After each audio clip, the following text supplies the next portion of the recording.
Hey crafty friends, this is Julie Tillman. Welcome to my happy place. Today I'm going to be making this fun vintage postage themed card using the Easy Wonder number 3 die and October Paper Pad Club from Not Too Shabby. I just love getting my fingers inky, so I'm starting out masterboard style with a large sheet of Strathmore mixed media paper. We're going to be using sprays, inks, and water, so we want a paper that will stand up to all those mediums. I'm not sure which paper pad I'm going to be using at this point, so I went with a neutral color palette of ice spruce, pumice stone, and vintage photo distress oxide inks. This first part is just about laying down a good base of color. There's no need to be precious about this or worry about the blending tool marks, as this is just a background. And we'll be smoothing it out as we add sprays and other inks and splatter.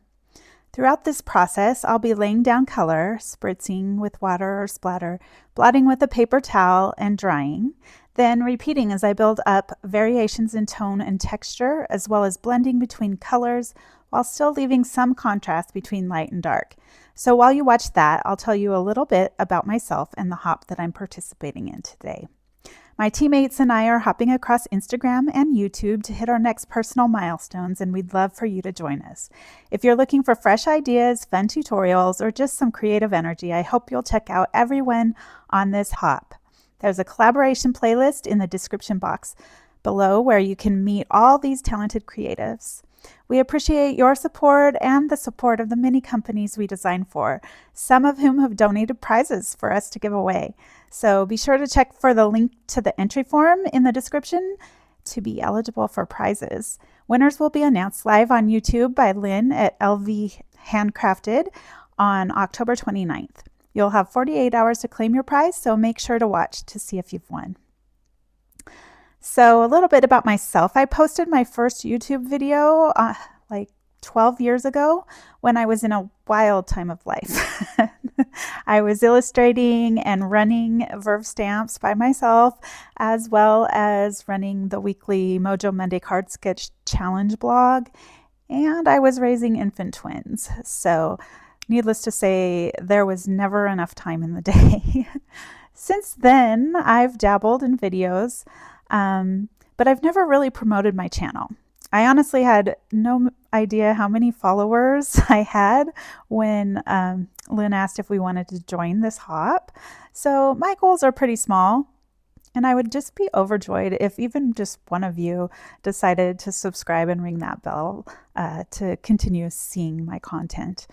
I just really appreciate you, and I just love sharing my creations with all of you.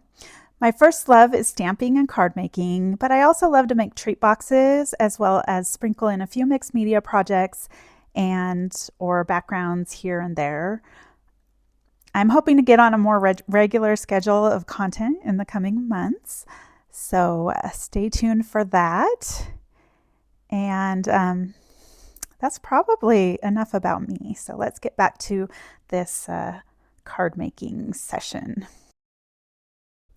All right, so I did bring in some speckled egg ink because I did not have the ice spruce distress oxide spray, so I used speckled egg when I was doing some of those layers, and so I did also bring it in with the oxide ink and blended that in as well, and that'll give me some great variation in the blue-green category, as well as work with either of these paper pads. Whether the papers that I choose are more green or blue, it's going to make that pop depending on what color it is.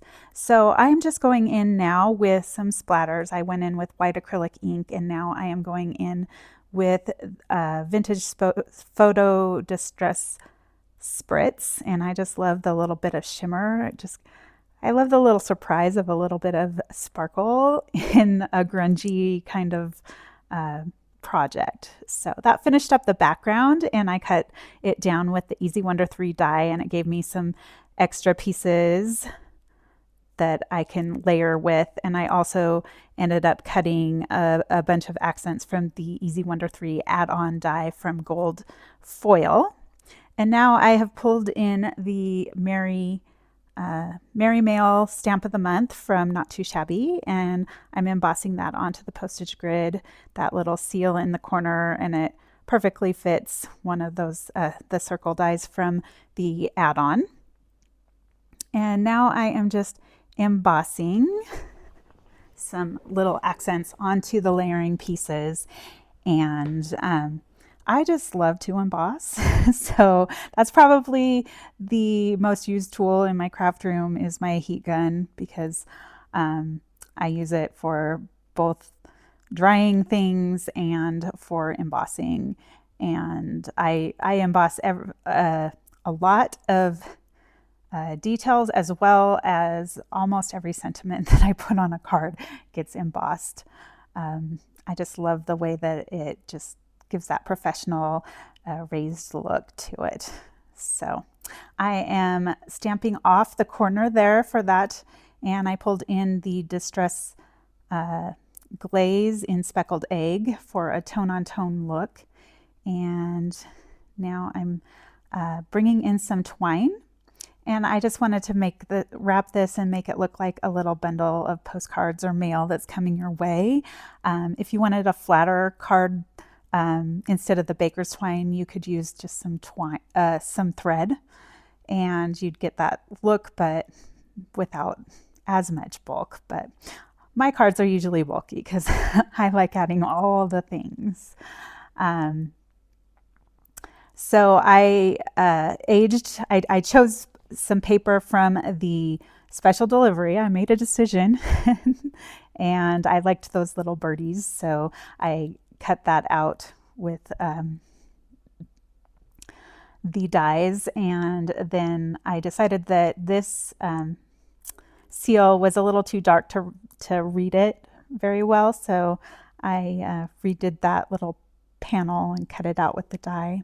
And now I'm adding in this cancellation mark, and this is one of my favorite stamps from this set. I just love the look of it, and it adds so much interest and texture in the background when you're adding in these layering pieces. So I'm just going to kind of work with the little pieces I have. There's so many options, so many layering options if you have the add-on dies, as well as the Easy Wonder die number 3. And I'm just aging those with a little bit of ink and layering them down. I'm going to pick a little cookie plate, which is part of the ephemera from the stamp of the month this month, the add-on ephemera, and just starting to glue everything down. I'm going to pull in a stamp piece that says holiday, and it is from the I think it's called Special Delivery. It was the stamp set that came out around the same time that the Easy Wonder 3 die came out, and if it's still in the store, I will link it below. And I just loved that it said holiday, so I embossed that onto one of the scraps from my master board. And that master board was so big that I could cut 2 easy dies, the whole 6x6s, and still